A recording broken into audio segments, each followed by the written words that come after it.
Damian Cross lived in a world of glass and mirrored ceilings. His life was polished like the chrome of the luxury cars lined in his private garage, orchestrated like the classical music that poured through the marble hallways of his penthouse. People looked at him with the same reverence they reserved for cathedrals, part awe, part distance, never touch. To the outside world he was perfectly untouchable, a self-made millionaire with charm, poise, and every ounce of the high-value image. He preferred it that way, sterile, calculated, flawless. The circles he moved in demanded no less, and Damian had mastered the game. Charity galas, three-piece suits tailored in Milan, business negotiations that ended with his quiet smile and others' defeat. He was admired, envied. And yet, beneath the surface perfection, his life was desperately silent. It was a silence he had grown accustomed to until the moment it shattered. It happened on a Tuesday evening in the least likely of places. Damian had been late leaving a meeting downtown. His driver was caught in traffic, and Damian, impatient, decided to walk through the narrow side streets to clear his head. That's when he noticed the glow of a small cafe, tucked between boarded-up shops, the kind of place he would normally pass without a second glance. But the cold bit harder that night, and coffee felt like the one indulgence he could allow himself without being watched. When he pushed the door open, the bell above jingled and warmth enveloped him. Scents of cinnamon, cocoa powder, brewing espresso. The place was nearly empty, except for one woman behind the counter, stacking mismatched cups. She was young, not polished, not poised like the women in his circle, but with untamed curls pulled messily into a bun and flour streaked on her cheek. Her apron was crinkled, her hands steady, her expression alive. "Give me just a sec," she called, her voice bright, unaware of who had just entered. It struck Damian harder than he expected. Someone not immediately changing their tone to accommodate him. Someone who didn't look up with recognition or reverence, just a plain acknowledgement. When she finally glanced at him, she didn't widen her eyes or whisper his name like others did. She just smiled, warm, unassuming, welcoming. "What can I get you?" He hesitated, caught off guard by how simple the question felt. "Black coffee," he said. She hummed lightly, turning to prepare it, moving with the rhythm of someone who lived in small actions rather than grand statements. He found himself watching more closely than he should, the easy way she adjusted the grinder, her hum syncing to the faint music playing through the old speakers. Not expensive, not perfect, but real. When she set the cup down in front of him, she asked casually, "Long day?" Damian blinked. No one talked to him that way. Long day? People asked about his investments, his opinion on politics, his appearance at gala dinners, but never something so disarming. "Something like that," he replied carefully. She smiled, leaning against the counter. "You've got that look. Like your brain is doing math even while you sip coffee." His lips twitched despite himself. Occupational hazard. "Good thing I'm terrible at math then," she said lightly, wiping the counter. "Keeps me sane." For reasons he couldn't name, Damian chuckled quietly. And when he left that small cafe an hour later, the taste of coffee lingered less than the sound of her laugh. Her name was Lila Rivera. In the days that followed, Damian thought about her more than he intended. Rationality told him it was absurd. He had met countless women more beautiful, more celebrated, more refined. But none had looked directly at him, not at the fortune stamped on his suit. And none had spoken without flinching like he was a man, not a brand. It became a habit, stopping by the cafe. At first he justified it as coincidence, then convenience, until it became a ritual. Every time Lila greeted him with that same warmth, never a flicker of recognition, never a shift in tone. She didn't care to flatter him, didn't dance around his aura. She teased him when he wore another immaculate tie, joked about the mysterious man who orders coffee like a robot, and once smirked, "I should teach you how to order something fun, just to prove you won't short-circuit." For Damian, who lived beneath constant flattery that rang hollow, her irreverence was intoxicating. But slowly more began to unravel. He learned she worked double shifts, this cafe by day, waiting tables at a diner by night. That she supported her younger brother through school, scraping together rent each month with grit instead of comfort. She wasn't polished, wasn't wealthy, but she was relentless. And for Damian, accustomed to people worshipping the empire others built for him, her struggle struck with unusual force. It was a world he hadn't touched in decades, The grind, the fragile balance, the raw fight to survive without safety nets. He had clawed his way out of it many years ago, burying himself in success until every trace of those origins vanished. And here she was, a mirror held against his silent escape, reminding him of what he had lost in pursuit of status. And for the first time in a long time, Damian found himself afraid, not of corporate collapse or rival ambition, but of what this meant. Because in the simplicity of her presence, in the warmth of her smile, he felt something he could not calculate, could not control. Something his wealth could never replicate. Still he fought to contain it. He reminded himself endlessly, Lila Rivera was far below his league. She was ordinary. And ordinary did not belong in palaces of glass. Or so he had believed. What Damian Cross didn't know then, what he couldn't yet admit, was that the truth buried deep inside him was beginning to stir. And one day soon, that truth would demand a choice he could no longer hide from. Because when a millionaire falls for someone below their league, the world believes it's scandal. But the truth they never admit? It's salvation. Damian Cross found himself returning to the cafe with a frequency that unsettled him. He told himself it was out of convenience, that it was closer to his office than his usual luxury coffee spot, that the quiet corner gave him time to think. But deep down he knew the truth. He wasn't there for the coffee. He was there for her. Lila Rivera had become the one interruption to his meticulously curated life. The interruption he refused to label, yet the only one he couldn't avoid.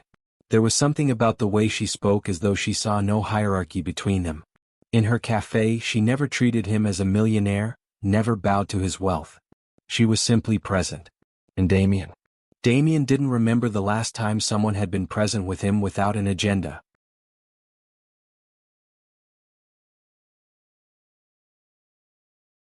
One particular Thursday evening, when the world outside buzzed with traffic and the press wrote endlessly about his latest acquisition, he sat in his usual corner with a cup Lila had brought without asking. "You always order the same thing anyway," she teased, setting it down. "Black coffee, no sugar. You don't even taste it anymore, do you?" Damian arched an eyebrow. "Some habits are necessary." "Necessary and boring," she rejoined, sliding into the chair across from him. She never asked permission to sit. She simply sat, bold as though she belonged there. "What would you suggest I order then?" he asked, amused. "Anything that proves you're not a machine in a suit." Her eyes sparkled mischievously. He chuckled, low and genuine. "Give me your recommendation then." Lila tapped her chin with exaggerated drama. "You're overdue for something colorful. A caramel latte maybe, topped with whipped cream." "Yes. Something that makes you look ridiculous holding it." The corner of Damian's lips lifted despite himself. "And if I refuse? Then you stay a mystery. And mysteries are overrated." He studied her longer than he should have. Most people begged for his attention, angled conversation with strategies of flattery and gain. Lila teased, provoked, dismissed his posturing. It left him off balance, disarmed. And he craved it. But their worlds remained impossibly different. Outside her cafe walls, Damian's life was paparazzi flashes and boardroom wars. Inside, hers was tips in glass jars and bills paid barely on time. He knew this contrast, and he feared its explosion. A millionaire falling for someone like her was a story no one allowed without claws. Still, the boundaries continued to bend. It began with small discoveries. One evening, when her shift ended early, they left the cafe together. She offered to walk him down the block, though it should have been the other way around. The city hummed with neon lights, and Damian noticed the rhythm of her stride, quick, decisive, unafraid. "Where do you get that?" he asked suddenly. "What?" "That persistence. That fight." She smiled faintly, eyes on the ground. "Someone has to. My brother's in college now. He deserves a chance I never had. I figure if I break a little so he doesn't have to, then it's worth it." Her voice, though light, carried a depth that lingered. Damian said nothing, stunned by the weight behind such simple words. She breaks herself so others don't have to. It was a philosophy entirely foreign to him, yet it felt like truth grafted directly into him. When his car arrived, sleek and black, pulling to the curb, the contrast struck them both. The driver opened the door with deference. Damian turned to look at her, illuminated by yellow street lamps against peeling shop fronts. The image was almost cinematic. Wealth carved in steel, standing against resilience carved in human form. "You belong up there," she joked lightly, gesturing at the car. "Not walking next to mortals like me." But he caught her gaze steadily. "I don't feel like I belong up there anymore." Her smile faltered, sincerity swelling in the air for a beat too long. Then she shook it off with a chuckle. "Careful, Damian Cross. You're starting to sound human." The car door closed behind him, but the echo of her words followed him all night. The more he saw her, the faster the scaffolding of his old life crumbled. Social events felt hollow, the voice of investors felt muted. Only in the moments with her, those mismatched cafe tables, those striped aprons and messy curls, did he feel alive. But cracks formed quickly. The first came when Lila saw him on the cover of a financial magazine left behind by another customer. She held it up, eyes wide as she noticed his photograph: sharp suit, commanding gaze, the bold headline, "Damian Cross, the architect of modern wealth." Her gaze snapped to him. "This is you?" He froze, then nodded slowly. "You're that Damian Cross? The one with skyscrapers and stock tickers?" Her tone wasn't reverent, more a mix of disbelief and unease. "Yes." Lila stared at him as though recalibrating everything she thought of him. "And you've been sitting here drinking plain coffee like some regular customer?" He leaned back, meeting her shock with calm. "Maybe I wanted to be regular. At least for a while." The silence stretched, heavy with realization. She looked away quickly, almost guiltily. "I'm sorry. I didn't realize." "Don't apologize." His tone sharpened instinctively. "The truth is, it's better here. People see me. Not the name. Not the fortune. Just me." Her eyes came back to his, softened. "No. I don't think I've ever just seen you. But I think I'm starting to." It was then, in that small cafe filled with chipped mugs and scratched wood, that Damian realized what terrified him most, that she could see him more clearly than anyone in the world who claimed to know him. But the world outside had already stirred. The very next evening, a photographer caught a blurry shot of Damian leaving the cafe with her. The image hit the internet like lightning. The narrative wrote itself: millionaire tycoon slumming with cafe girl. By the time Damian's car pulled to his penthouse that night, his phone was a battlefield. Messages from his board. Gossip pages exploding. His assistant warning him this would look bad. And through it all, one thought repeated in his mind like fire: she didn't ask for this. For the first time in years, Damian Cross was afraid, not of losing money, not of losing power, but of losing the one thing he only just discovered he couldn't buy. For the first time he was afraid of losing her. The photograph spread faster than wildfire. By morning, Lila Rivera's name and face were plastered across gossip blogs and financial commentary feeds. The framing was merciless. Mystery millionaire mistress? Damian Cross spotted with cafe girl. The phrases were designed to sting, to belittle, to turn a private moment into cheap entertainment. At the cafe itself, whispers stirred like smoke before a fire. Customers who had come for coffee now lingered longer, whispering in corners, sneaking glances at Lila as though inspecting her for signs of opportunism, signs of guilt, signs she was a fraud. Lila kept her head down, scrubbing counters, refilling cups, forcing smiles. But inside, shame curled deep and hot, pressing against her lungs. She hadn't asked for this spotlight, hadn't invited its cruelty. She was just a woman working 2 jobs, trying to keep her world afloat. But what chance did truth have when lies sold faster? The bell above the cafe door jingled, and Damian walked in like a storm in a suit. His presence was impossible to ignore, commanding even without trying. Conversations hushed, all eyes flicking toward him, shocked, curious, hungry. But his gaze didn't break toward anyone but her. "Lila," he said simply, his voice calm but carrying weight. "We need to talk."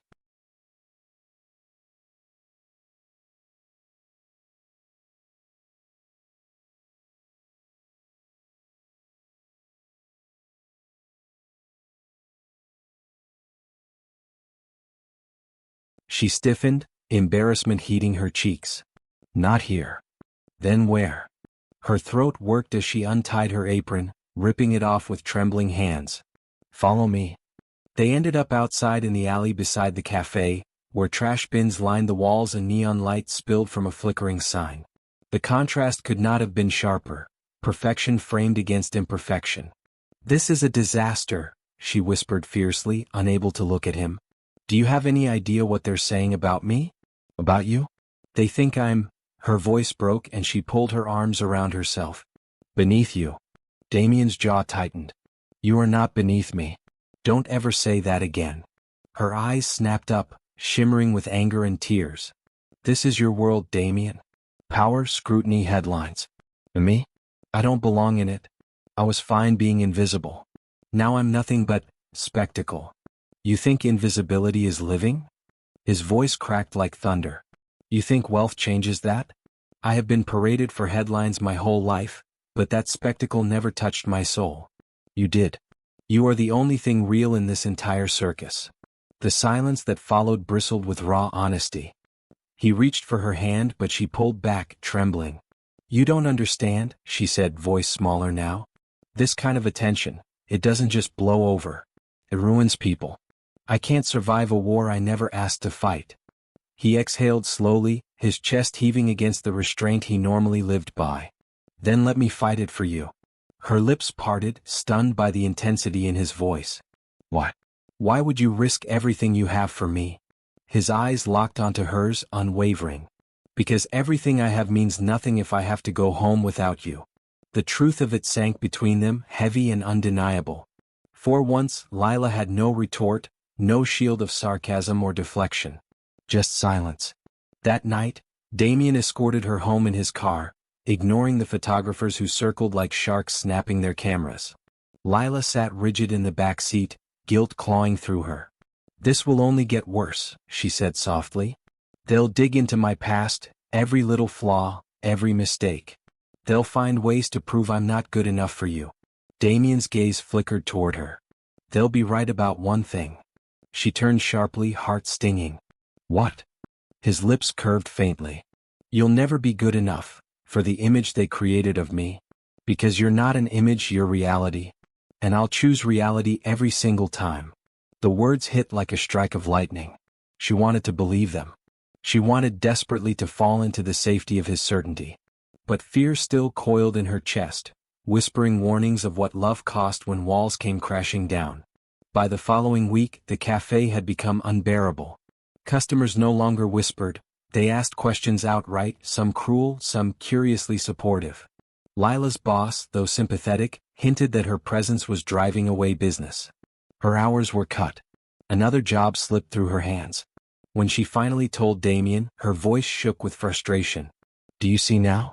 This is what happens when worlds collide. Yours destroys mine, Damian. You don't have to pay these costs, I do." For the first time his composure cracked fully. "Then let me carry it with you," he said, stepping closer, his voice breaking. "Isn't that what love is? Carrying burdens together?" Her tears swept free, streaking her cheeks. "You don't even realize what you're asking me to give up. And you don't realize what you've already given me," he shot back, voice raw. "For years I've stood on pedestals, looking down on a world I didn't belong to. You brought me down. You reminded me I'm human. You made me feel more in a coffee-stained apron than I ever did in a $1,000 suit. That's the truth. That's what I can't admit anywhere else, but I'll admit it here to you. You are not beneath me, Lila. If anything, I've always been beneath you, because it took meeting you to learn how to really live." The alley fell into silence again, except this time there was no resistance. Lila's breath shook, her eyes wide, her lips trembling with the weight of what he offered. She knew he wasn't posturing. Knew it wasn't a line rehearsed in boardrooms. It was real. And in that moment she realized the dangerous truth. She wanted him. She wanted it all, even if it burned. She stepped into him, letting her forehead rest against his chest. Damian's arms enveloped her, strong but gentle, holding her as though she was not fragile but sacred. For the first time she allowed herself to imagine a world where love didn't crumble under status. For the first time he felt lighter than the empire collapsing beneath his feet. But outside that alley the world sharpened its knives. And soon, both of them would discover that desire alone cannot hold back a storm. The storm did not ease. If anything, it gathered momentum. By the second week after the photograph leak, Lila was no longer just a name whispered in local gossip. She was splashed across national outlets, the nobody who stole a millionaire. Talk shows invited panels of experts to speculate on her intentions. Strangers dug through her social media, crowing about photos from years ago, laughing at how plain she looked next to Damian's usual glossy companions. Each headline sank deeper into her chest like a blade. At first, she tried ignoring it, keeping her head down, but soon even her brother came home from school with worried eyes. "They're talking about you, Lila," he said. "Some kid showed me an online post. They're being cruel." Shame washed over her. She had struggled so desperately to provide him a normal life, to give him breathing room. And now, because of Damian, because of her, his world was spinning too. She knew she had to end it. So when Damian appeared at the cafe one evening, his presence filling the quiet space like gravity, she spoke before he could say a word. "This has to stop." His brows furrowed. "Stop. You and me. Whatever this is. It can't work." Her voice cracked, but she forced her jaw tight. "My life is unraveling because of you. My job. My reputation. Even my brother's safety. This is destroying us." Damian froze, then stepped closer, his voice low but edged with an emotion she had never heard so raw. "And you think it isn't touching me? You think my world is untouched while yours burns?" His eyes flickered with exhaustion, shadows beneath them like bruises. "I'm under siege. Investors demanding distance from you, partners questioning judgment. Do you think I don't face it too?"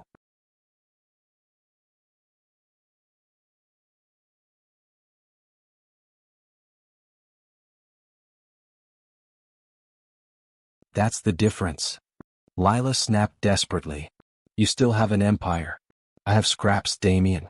And soon I'll have nothing. Love is supposed to make you stronger. This is making me weaker." The words tore open something inside her. Her throat tightened as though she'd swallowed glass.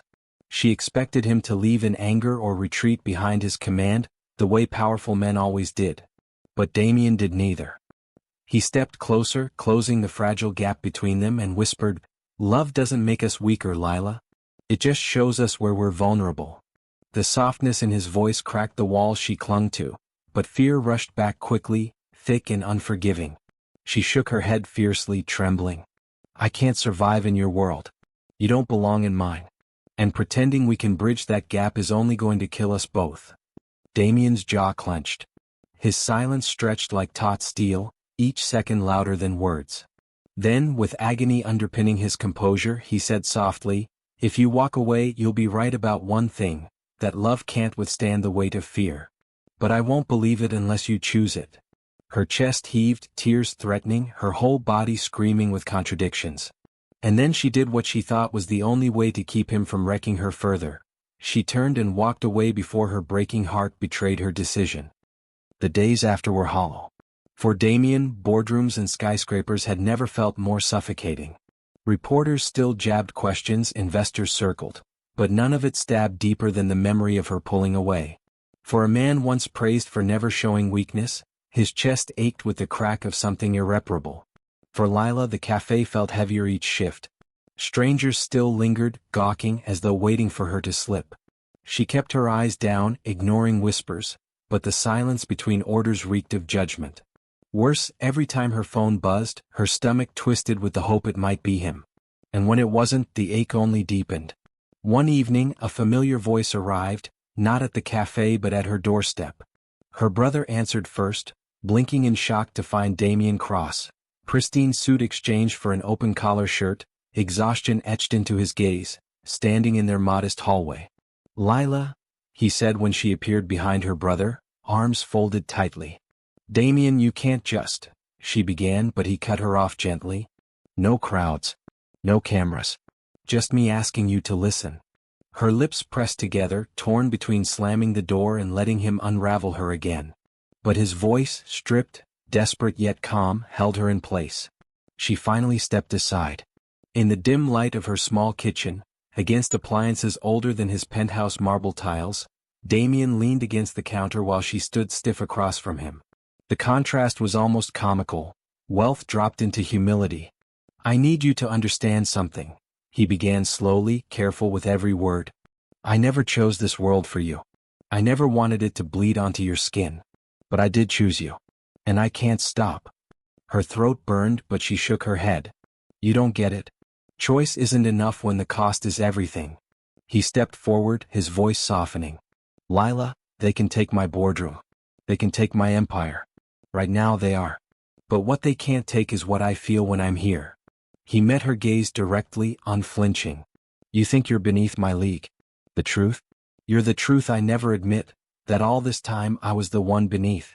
Beneath expectations, beneath pressure, beneath the weight of pretending I was fulfilled. You pulled me out of it. You leveled the playing field by showing me what no one else dared, that love cares nothing about leagues. Tears threatened her lashes, her body trembling with the flood of what she felt. She wanted to give in. She wanted to collapse into his arms and let the storm burn outside. But fear still clung. Fear of ruin, fear of exposure, fear that this love would eat her alive. So instead of surrendering, she whispered, raw and broken, "You make it sound beautiful, Damian. But I'm still terrified." He inhaled shakily before nodding. Maybe that's the real truth, Lila. Love is terrifying. For people like me, even more so, because we're trained to believe we can buy everything. But loving you? It reminds me there are things I can't control. And maybe that's why it matters. The silence that followed was unbearable. She pressed her palm against her mouth, trying to steady her heart. He reached for her hand, but this time he didn't hold it forcibly. He just let it hover, offering connection if she chose it. Her body ached with the need to reach back. But instead she whispered, I need time. Damian's chest rose deeply, pain flickering through his eyes before he finally nodded. Then I'll wait. As long as you ask me to. And with that he left her small apartment. The door closed softly, but his presence lingered like oxygen she couldn't breathe without. She slid to the floor, curling into herself, trembling with the unbearable truth.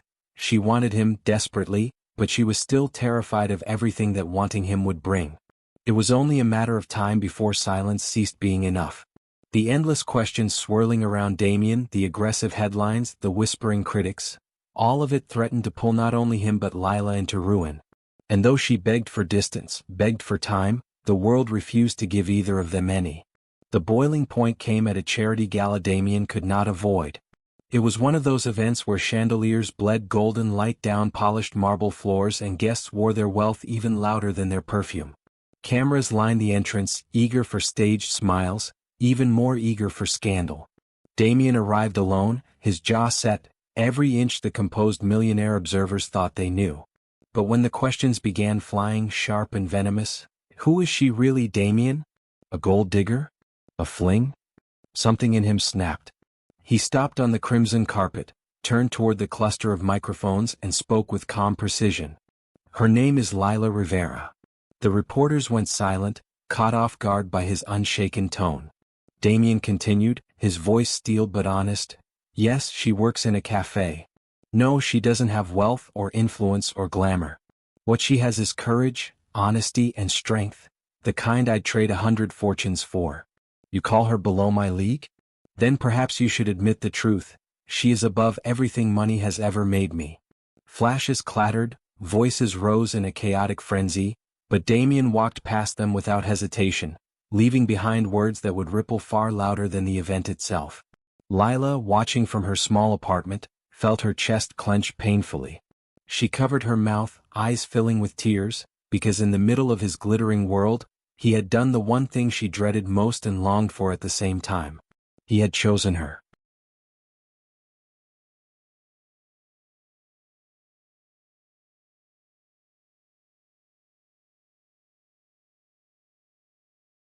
The next day everything doubled.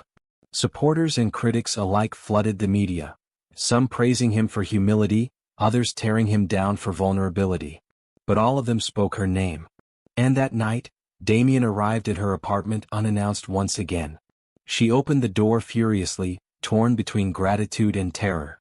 Do you have any idea what you've done? She hissed. Yes, he replied with absolute calm. I told the world the truth. Her hands shook as she pressed them against her temples. You've painted a target even bigger on me. They were already throwing stones, he countered, stepping closer. At least now I've given them no room to lie. They can't twist it anymore. I wanted them to hear it from me, not from whispers, not from shadows. From me. Her voice broke, jagged as glass. Damian, this could ruin my brother's life. He didn't ask for it. He's just a kid. Do you understand what it's like to drag a family into fire? For once, Damian faltered. He inhaled sharply, his composure wavering. Then he did something Lila never expected. His voice softened into something almost pleading. Teach me. She blinked, startled. What? Teach me what this fire feels like. Teach me how to stand in it with you. Because I don't know how, Lila. I've spent my whole life behind walls of power. But I want to stand here. With you. Even if it burns. Her eyes searched his face for pretense, for charm, for calculation. But there was none. Damian Cross, the man who had turned boardrooms into battlefields, looked like a man stripped bare of everything but desire to be understood. Lila's resolve quivered. She wanted to hate him for pulling her into the fire.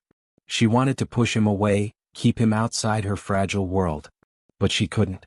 Not when he looked at her as though she was the one thing worth ruining for. That night, in the stillness after her brother had gone to bed, they sat together on the small couch of her apartment. Outside, the city blared with life, but inside was only quiet. Damian leaned forward, staring at his clasped hands. When I was younger, he confessed, his voice low, I swore to myself that money would make me untouchable. That if I climbed high enough, no one could ever look down on me again. And I made it. I built a throne out of steel and glass. But now, he turned, his eyes heavy, now I look at you, and I realize all that wealth only kept me lonely. Being with you makes me vulnerable. And for the first time, I don't hate it. Lila's throat tightened. No one in her life had ever laid themselves open like that to her. No one had ever dared to speak vulnerability instead of power. Her hand trembled as she reached for his, resting her fingers lightly over his knuckles. I don't know if I can survive your world, Damian. But I can't seem to survive without you either. His eyes locked onto hers, raw with intensity, and his hand tightened around hers. Then don't survive without me. Survive with me. It wasn't a grand declaration shouted to the world. It was a quiet pact whispered between two trembling hearts in the silence of a small apartment. And in that moment, the walls between their leagues, their fears, their differences cracked enough to let love through. But outside that small sanctuary, the storm brewed harder than ever. Damian's board began threatening action. Investors issued warnings. Rivals plotted for takeover. And as he walked once more into his corporate empire the next morning, voices hounded him with accusations of distraction, recklessness, weakness. Yet through it all, one truth burned brighter than every accusation, that for the first time in decades, Damian Cross was fighting for something he couldn't calculate in profit margins. He was fighting for love, and it terrified everyone around him more than it terrified him. The ultimatum came on a cold Monday morning, delivered not with warmth or negotiation, but with the razor-sharp efficiency of a bored email. Damian sat alone at the polished obsidian table of Kingsley Tower's boardroom, reading the lines over and over again. Step away from Lila Rivera. Issue a public statement severing ties, or face a vote of removal. There was laid bare. The empire he had built piece by piece, his entire life's work, his identity as a titan of commerce, held hostage by love. The others shuffled papers, cleared throats, tried to hide behind legal jargon. But Damian saw their faces clearly. They were afraid. Not of financial loss, not of policy, but of him stepping out of line. Of him choosing something sacred in a world addicted to appearances and power. And in that moment, Damian understood something profound. Love wasn't just beneath their leagues, it terrified the very structure of the league itself. He closed the laptop softly, stood, and walked out of the boardroom without a word. Power wasn't power if it demanded you trade your soul to keep it. Meanwhile, Lila spent the morning at the cafe, though the environment had become toxic. Customers whispered louder now, their judgment sharpened by Damian's televised defense of her days ago. She heard them giggle over claims that she was lucky to have snagged him, speculate that she must be relying on charm rather than substance. Her fists clenched, yet she said nothing. But when her brother, Matteo, walked in with red eyes from school, her silence broke. They pick on me now, he mumbled, sinking into a chair. They say things about you. Lila's chest ached fiercely. She wanted to run, to move to another city, erase every trace of herself from their world. She told him softly, "This isn't forever, Matteo. It's just noise. Try not to listen. But later, when she was alone in the dim kitchen, her legs tucked under her chair, she whispered to herself through tears, I don't know if I can do this anymore. At that same moment, Damian's car pulled to the curb outside her apartment building.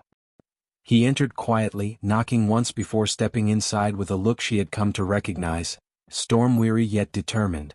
Lila, he said, his voice low but firm. They gave me an ultimatum today. She froze.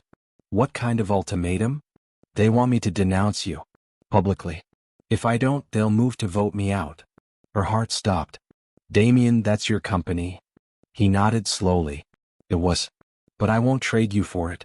I'd rather lose the company than lose you.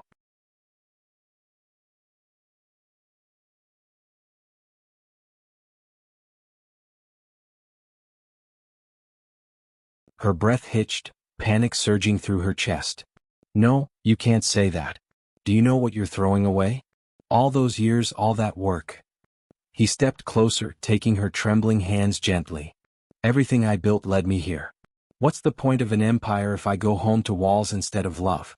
What's the point of leagues if they keep us apart? Her tears spilled over, her voice breaking in desperation. But you don't understand. Your empire, Damian, it protects you. Me. It exposes me. I'm the one left naked while they keep coming with more knives. Damian's chest tightened, his voice softening with a rare vulnerability. Then let me be your shield.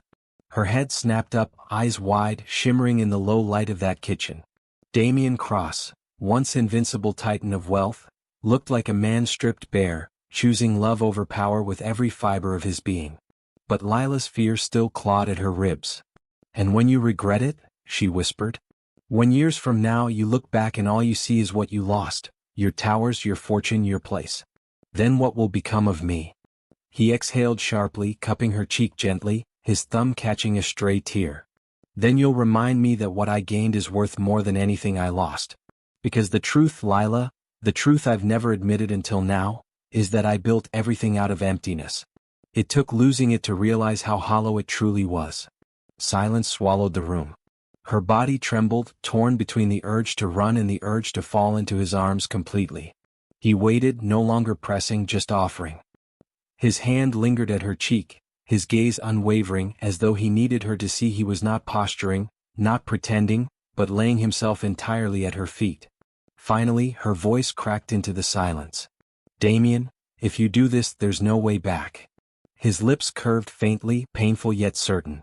Maybe that's the point.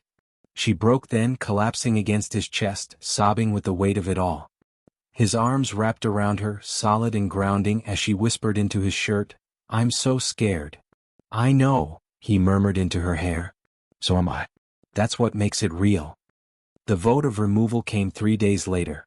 Damian attended, calm in his pressed black suit, listening as they condemned him for recklessness, citing not financial mistakes but his loss of image. He didn't fight it this time.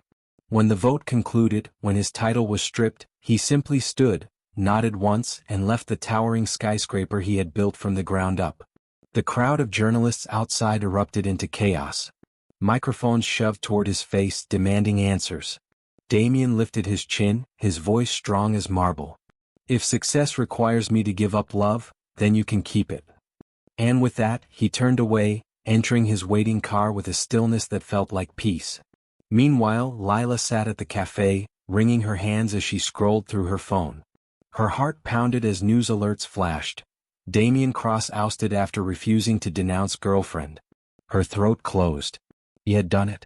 He had chosen. And the terrifying question clawed at her. Could she love him enough to honor what he had lost?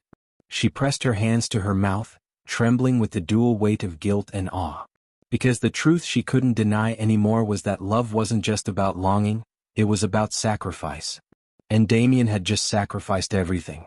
Now, it was her turn to decide whether she had the strength to stand beside him in the ruins, or let him burn alone. For the first time in his adult life, Damian Cross woke without an empire.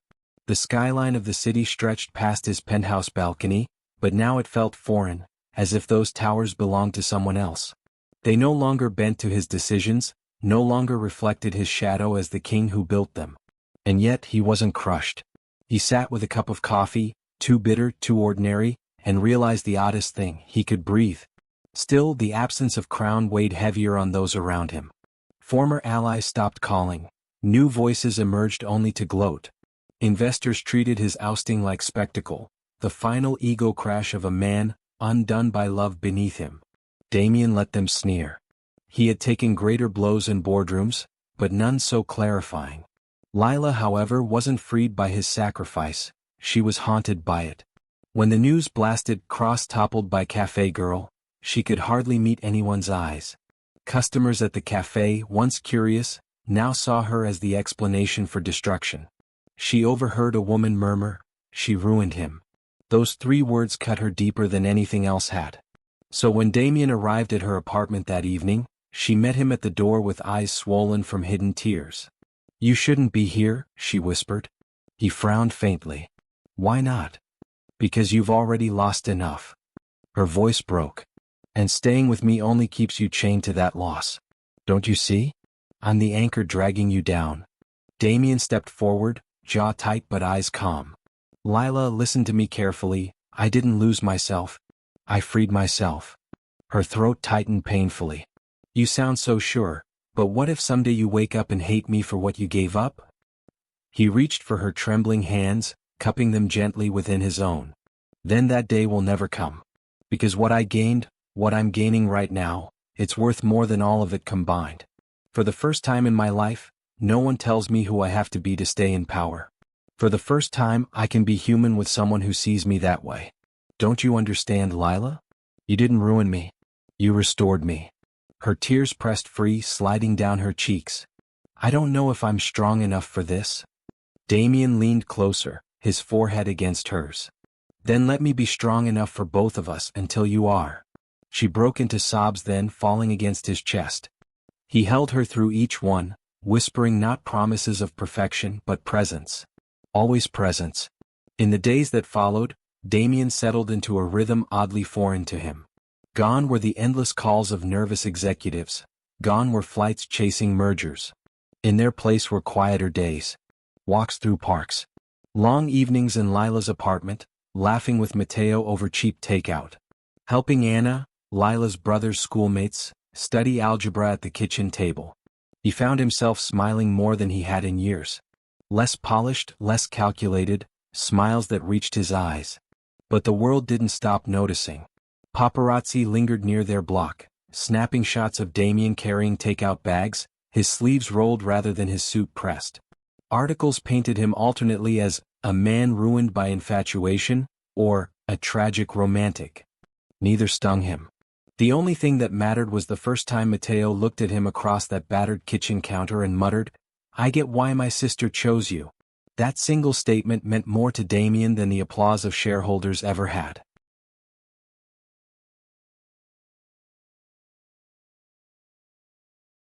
But for Lila, the battles weren't over. Each day she fought whispers at the cafe, online attacks questioning her worth, judgment etched into strangers' narrowed eyes. Sometimes she thought she could manage it, leaning on the memory of Damian's words as armor. Other times the guilt returned tenfold. One night, she confessed it in the quiet of her bedroom. Damian sat on the edge of her small bed, his large frame out of place in the modest room, yet somehow perfectly at home. She whispered into the dark, "I wake up every day afraid the weight of all this will crush you. That one day you'll see me like they do, less." Damian turned toward her, voice steady. "Every day you wake up afraid. And every day I wake up grateful. Do you know why? Because sometimes I look around and wonder if everything was worth what it cost me. And then I look at you. And I know I've finally spent my life on something that matters." She covered her face, tears spilling again, whispering, "You don't deserve this chaos." He pulled her hands gently away and kissed her forehead. "No, I don't deserve you. But somehow I found you. And not all the chaos in the world could convince me you were a mistake." Her breath caught. That phrase, "not a mistake," struck deeper than any gesture could. Weeks passed. The storm outside began to dim. The media tired, gravitating toward newer scandals. Investors moved on. The wreckage of Kingsley Enterprises no longer filled headlines. And in that absence, a fragile, beautiful reality emerged. Damian was no longer a king atop towers. He was a man who read books on Lila's old couch. A man who laughed with Mateo over terrible television. A man who carried bags of groceries up 3 flights of stairs without complaint. Groceries he actually paid for himself instead of delegating. Lila, though still nervous of whispers, began to breathe again. The cafe slowly found its rhythm once more, with Damian occasionally helping carry boxes in the back, to the shock of her co-workers.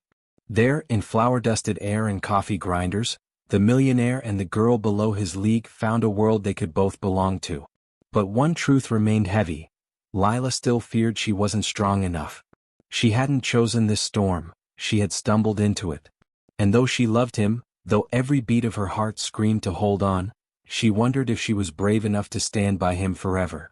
One evening, as they sat in the dim glow of her tiny apartment, Damian took her hand, eyes intense but tender. "Lila," he said, voice low, deliberate, "we may never silence the world. They may always whisper you're beneath me. But the truth, the one I'll tell as long as I live, is that you are above me. Because you dared to hold love where I never could. And as long as you stay, I'll spend every day proving that truth." Her tears welled, her voice shaking with a mix of fear and surrender. "I'm not sure how long I can keep standing in it." Damian's grip tightened softly. "Then lean on me when your legs give out. That's all love ever really is." The storm may have quieted in the news cycle, but whispers still stalked Lila everywhere she went. Sometimes it was in the arch of a raised eyebrow, sometimes in the cruel humor of a stranger online, sometimes in the sting of hushed voices at the cafe. Damian's presence shielded her partially, but even he couldn't block every arrow. One afternoon, she overheard a group of women at a corner table. They whispered loud enough for her to catch every word. "She must have something on him. Men like Damian Cross don't fall for someone like her otherwise." "Exactly. Look at her. She's ordinary. Below his league. That's all she is. A phase." The words cut deeper than she wanted to admit. By the time Damian arrived later that evening, she was quieter than usual, standing at the espresso machine as her hands shook. He noticed instantly, stepping closer, voice low. "What happened?" She forced a brittle smile. "Nothing. Just noise." But when they left the cafe together, her mask cracked. "Damian, this is never going to stop. They're always going to see me as less." He paused in the cool night air, turning toward her. "Then let's make them see the truth." Lila frowned softly. "What truth?" "That I'm the man who doesn't rise above leagues or titles anymore. I'm the man saved by you, the one thing they'll never admit wealthy men fall for." Her chest squeezed, but fear still gnawed her ribs. She shook her head, whispering, "I don't have your kind of strength." "Then maybe," Damian replied calmly, his tone charged with quiet conviction, "it's time to find it." The breaking point came unexpectedly.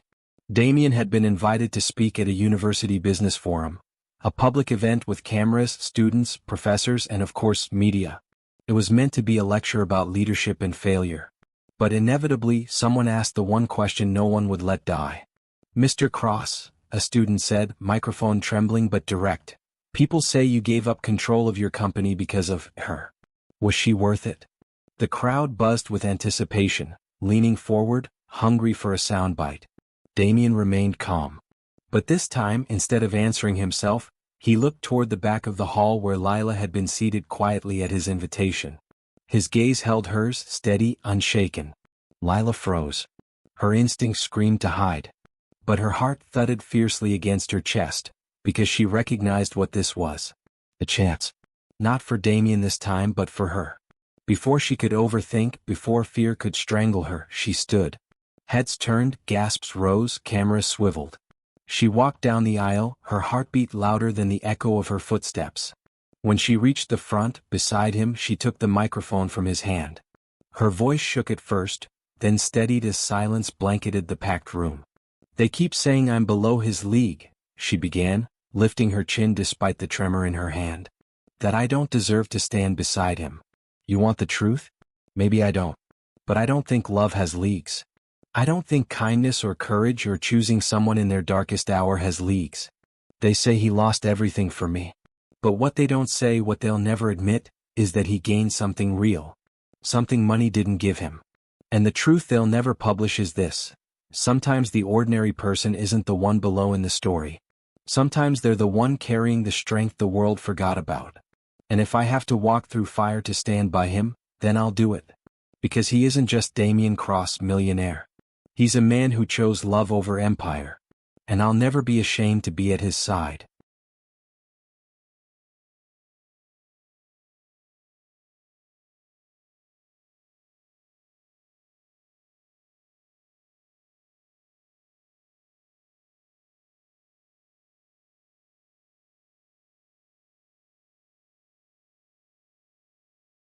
The silence that followed was electric. Damian's chest ached with pride, his hand instinctively sliding into hers as the sea of whispers broke into applause, the kind not born of scandal but of respect. The moment was replayed across news outlets the next day. But this time the narrative shifted. Commentators still criticized, but the power of Lila's words lodged different questions into people's minds. For once, she wasn't the anonymous background figure. She was a voice, clear, defiant, undeniable. And for the first time since Damian met her, Lila felt as if she wasn't simply surviving in his world, she was stepping into it, reshaping it. Not by becoming someone polished or powerful, but by refusing to apologize for being herself. Later, as they returned to her apartment, Damian pulled her into his arms, his forehead resting against hers. His eyes burned with sincerity. "You were extraordinary," he whispered.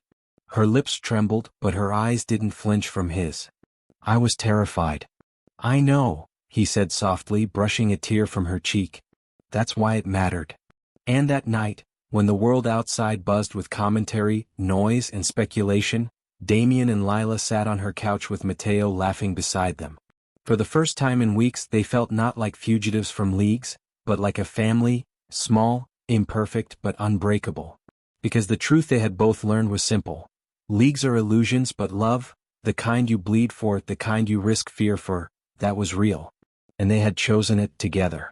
For the first time since their worlds collided, it felt as if Damian and Lila could breathe. After her defiant words at the university, the noise began to shift. Though critics still barked, many were silenced by her authenticity. Headlines that once mocked turned reluctant, calling her fearlessly candid instead of ordinary.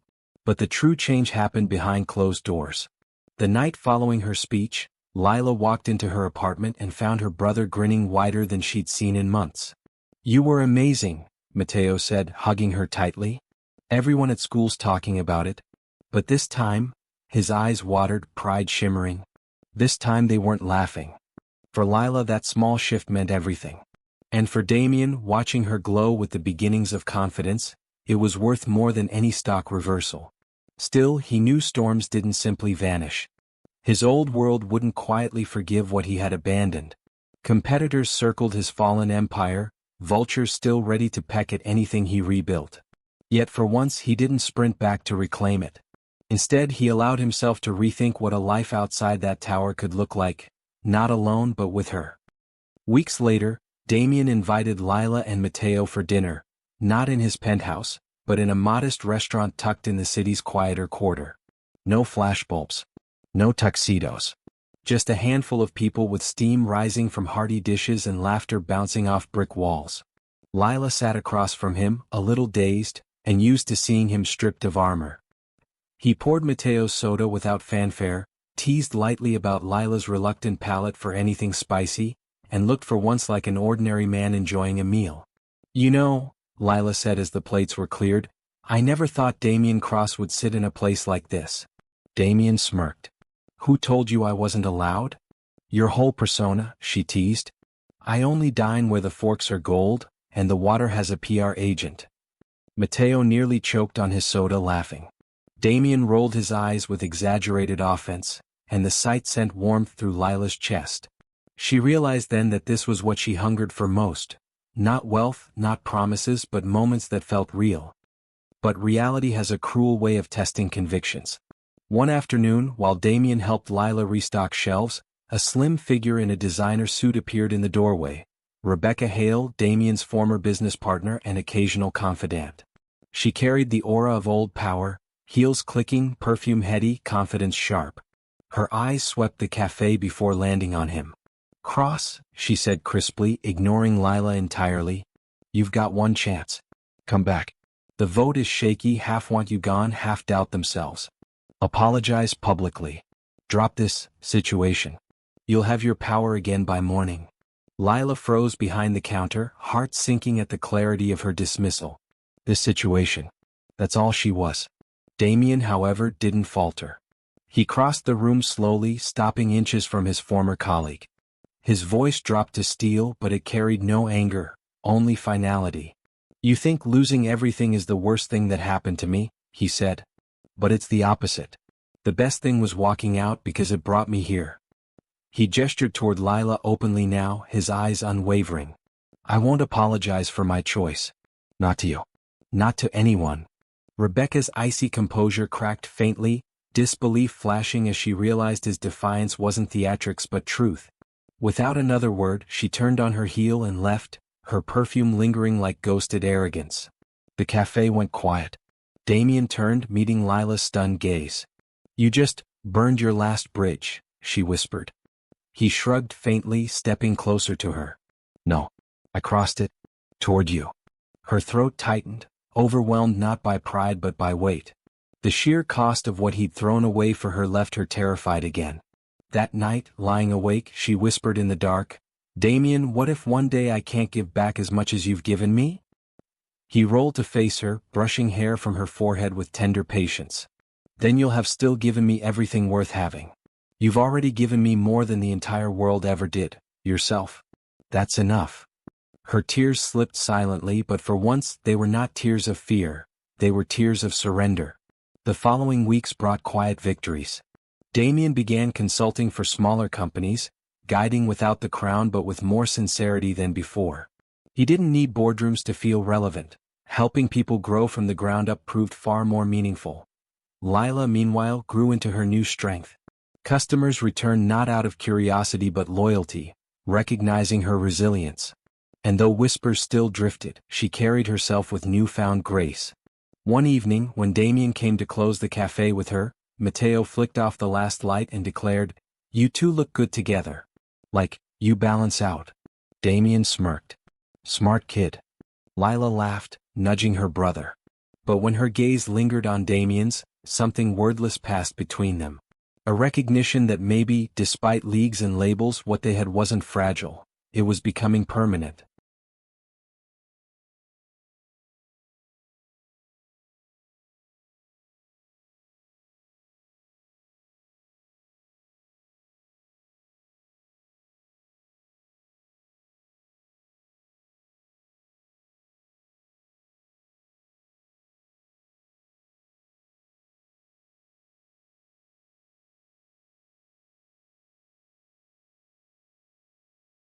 Yet just as peace settled, another trial arrived.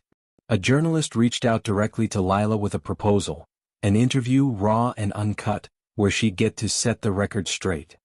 You control the narrative, the woman promised over the phone. Tell your side. Show the world you deserve him. But as soon as she hung up, the phrase echoed like poison. Deserve him. That night, sitting on her couch, she confessed it to Damian. What if no matter what I say, they'll never believe I belong with you? Damian took her hand in both of his, squeezing gently, his gaze tender but unyielding. Then stop trying to belong to them. You belong with me. That's the only truth that matters. Her breath shook at the clarity of his words. And in that moment, something inside her clicked. She had been waiting for the world to grant her permission. But love doesn't ask permission. It simply demands courage. For the first time she felt that courage bloom, not fully but enough to take the next step. Them together. No leagues. No regrets. The interview request haunted Lila for days. She turned it down at first, refusing to let strangers pick at her life like it was a public debate. But even after saying no, the thought lingered, this idea that she would always be deserving, or undeserving in other people's eyes. That her love would always be measured by a scale set by outsiders. And yet, in the weeks that followed, she began to notice small things changing inside herself. For the first time, when customers at the cafe whispered, she didn't shrink. She smiled slightly, looked them in the eyes and carried on. For the first time, when Damian caught her with doubt in her expression, she didn't hide it, she spoke it. And he listened, always, never offering empty promises but steady truths. One evening as the city glowed beneath their balcony, Damian pulled her close. "You're quieter tonight," he murmured. She leaned against his chest. "I've been thinking. For so long I told myself I didn't belong with you. The world said it and maybe I believed it. But the truth is," she looked up, meeting his gaze, "none of us belong in leagues. We just belong where we choose to stay. And you chose me. I think, finally, I'm ready to choose you back without apology." His chest rose sharply with her words, the weight of them hitting harder than she'd ever know. Then, without hesitation, he kissed her, soft at first, then deeper, as if sealing a vow neither of them needed to speak aloud. It was a few weeks later, at the botanical gardens near her apartment, when everything came full circle. The gardens were Matteo's idea, an afternoon picnic under the wide branches of old oaks, far from the city's brutal pace. The three of them shared sandwiches, sprawled on a blanket as Matteo filled the air with stories of his classes. At some point he dashed off to chase after dragonflies. Damian chuckled softly, but when his laughter faded, he turned to Lila. She was lying back on the grass, curls tumbling across her face, sunlight caught in her eyes. For a man who had once thought he needed crystal towers, seeing her in that moment felt wealthier than any empire. "Lila," he said quietly. She tilted her head toward him. "Oh? I've been called many things, ruthless, brilliant, untouchable. People define me by my power." He leaned closer, voice lowering, intimate. "But the only definition I want now is the one you give me." She blinked, half startled, half breathless. "And what definition is that?" He reached into his jacket pocket, pulling out a small velvet box. Her breath hitched instantly, tears springing to her eyes before he even opened it. Inside wasn't a massive diamond meant to flaunt wealth. It was simple, elegant, quietly beautiful. A ring chosen with thought, not for spectacle, but for her. Damian's voice wavered slightly for the first time in years. "The truth they never admit, the one men like me bury beneath fortune and pride, is that love is the one thing we need most and fear most.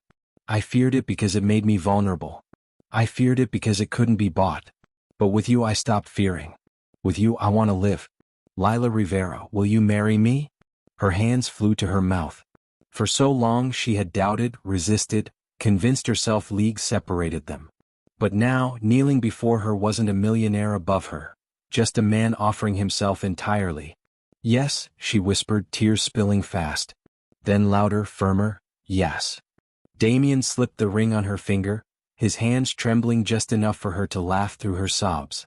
Then he pulled her into his arms, kissing her as though the rest of the world finally didn't matter. Matteo returned in time to see them smiling through tears. He whooped dramatically, throwing his arms in the air. "About time. Do I get to be best man?" Damian laughed, pulling Matteo into the embrace too. "Only if you promise not to outshine me." The world, of course, responded in predictable fashion when word spread. Headlines exploded again. "Millionaire marries cafe girl."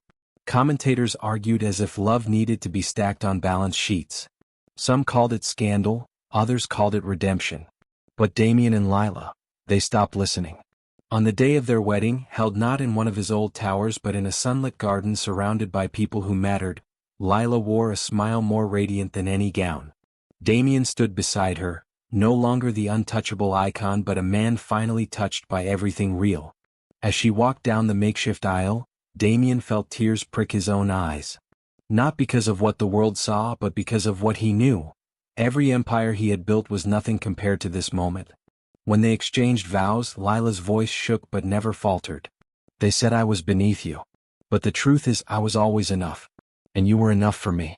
That's all love ever asks, that we choose each other." Damian's reply was simple but final. "You gave me what money couldn't. What leagues couldn't. You gave me a life worth living. And I'll spend the rest of mine proving it." Applause filled the air but neither heard it. They kissed as husband and wife beneath sunlight, Matteo clapping obnoxiously and laughing behind them, and for once, everything was exactly as it was supposed to be, imperfect, vulnerable but unshakably real. Months later, as they sat in their small home together, walls decorated not with expensive art, but with Matteo's sketches and Lila's photographs, Damian leaned back against the couch, Lila curled at his side. "Do you regret it?" she asked softly. He kissed the crown of her head, answering without hesitation. Not for a second. Because the truth men like him never admitted wasn't that love made them weak. It was that money, leagues, and empires meant nothing without it. Love was the only thing strong enough to unmask them, to humble them, to save them. Damian had fallen for someone below his league. And what he'd found wasn't scandal. It was salvation.